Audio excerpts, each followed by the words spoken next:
पश्चिम Asia में जारी युद्ध अब एक बड़े क्षेत्रीय संकट में बदल चुका है। अमेरिका, इजराइल और ईरान के बीच की जंग ने पूरे खाड़ी देश को अपनी चपेट में ले लिया है।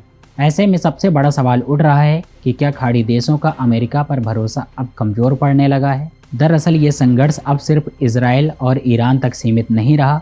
ईरान के मिसाइल और ड्रोन हमले खाड़ी देशों के अंदरूनी इलाकों तक पहुंच रहे हैं। इन हमलों में हवाई अड्डों, ऊर्जा ठिकानों, बंदरगाहों और यहाँ तक कि नागरिक इलाकों को भी निशाना बनाया जा रहा है। इससे पूरे क्षेत्र में डर और अस्थिरता का माहौल बन गया है।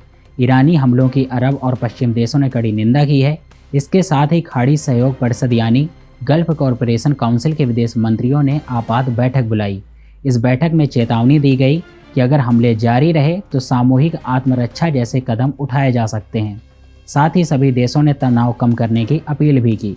बहरीन स्थित थिंक टैंक डिजर्ट सेंटर ने कहा कि खाड़ी देशों ने ईरान के खिलाफ कोई सीधी कार्रवाई नहीं की थी। इसके बावजूद वे संघर्ष में फंस गए हैं।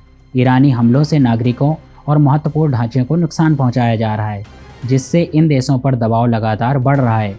इस पूरे संकट के बीच अब खाड़ी देशों को अमेरिका के साथ अपनी सुरक्षा संबंधों पर दोबारा विचार करना पड़ रहा है। विशेषज्ञों का मानना है कि इस युद्ध ने खाड़ी देशों की अमेरिकी सुरक्षा गारंटी के भरोसे को भी हिला दिया है। अब सवाल ये उठ रहे हैं कि क्या अमेरिका वाकई उनकी सुरक्षा सुनिश्चित कर पा रहा है या नहीं।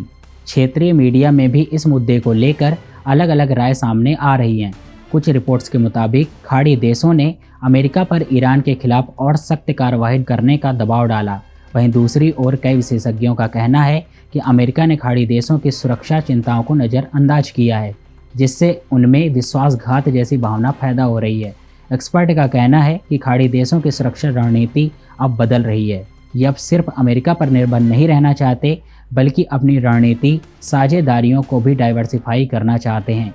हालांकि रूस या चीन के साथ पूरी तरह नई साझेदारी की संभावना अभी कम मानी जा रही है, लेकिन खाड़ी देश अब बहुस्तरीय रणनीति की ओर बढ़ सकते हैं।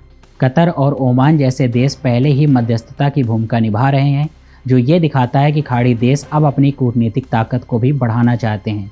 विशेषज्ञों का मानना है कि ये संकट खाड़ी देशों को ये सिखा रही है कि बाहरी सुरक्षा साझेदारियों पर पूरी तरीके से टिका नहीं रहा जा सकता और उन्हें आत्मनिर्भर भी बनना ही होगा। अब खाड़ी देशों के सामने सबसे बड़ा सवाल है, क्या वे अपनी संयुक्त रक्षा प्रणाली को मजबूत कर पाएंगे। विशेषज्ञों का कहना है कि आधुनिक युद्ध अब सिर्फ सेना या हथियारों की संख्या से नहीं जीते जाते, बल्कि मिसाइल, ड्रोन, साइबर हमलों और समुद्री खतरों से निपटने की क्षमता पर ज़्यादा महत्वपूर्ण नज़र रखता है। जैसे जैसे ये संघर्ष बढ़ रहा है, खाड़ी देश एक मुश्किल स्थिति में फंसते जा रहे हैं। एक तरफ वे युद्ध से दूर रहना चाहते हैं और वहीं दूसरी ओर अपना बचाव का अधिकार भी बनाए रखना चाहते हैं। सऊदी अरब ने साफ कहा है कि हमलों को बर्दाश्त करने की एक सीमा होती है और ज़रूरत पड़ने पर जवाब दिया जाएगा। हालांकि विशेषज्ञों का मानना है कि अगर खाड़ी देश सीधे इस युद्ध में शामिल होते हैं तो इससे उनकी अंतर्राष्ट्रीय छवि और आर्थिक हितों को भी नुकसान पहुंच सकता है। इसके अलावा ये भी डर है कि बड़े देश पीछे हट सकते हैं और खाड़ी देश अकेले संघर्ष में फंसे रह जाएंगे। कुल मिलाकर पश्चिम एशिया का ये संघर्ष सिर्फ एक युद्ध नहीं, बल्कि बदलते वैश्विक समीकरणों का संकेत भी है। खाड़ी देशों के सामने अब सबसे बड़ी चुनौती है अपनी सुरक्षा, अपनी रणनीति और अपने भविष्य के गठबंधनों को नए सिरे से तय करना। अब ये देखना बेहद अहम होगा कि क्या खाड़ी देश अमेरिका पर अपनी निर्भरता कम करेंगे या सिर्फ पुराने रिश्तों को ही नए रूप में आगे बढ़ाएंगे। इस खबर के साथ मैं धीरेन्द्र सिंह और आप देख रहे हैं न्यूज़ टाइम नेशन।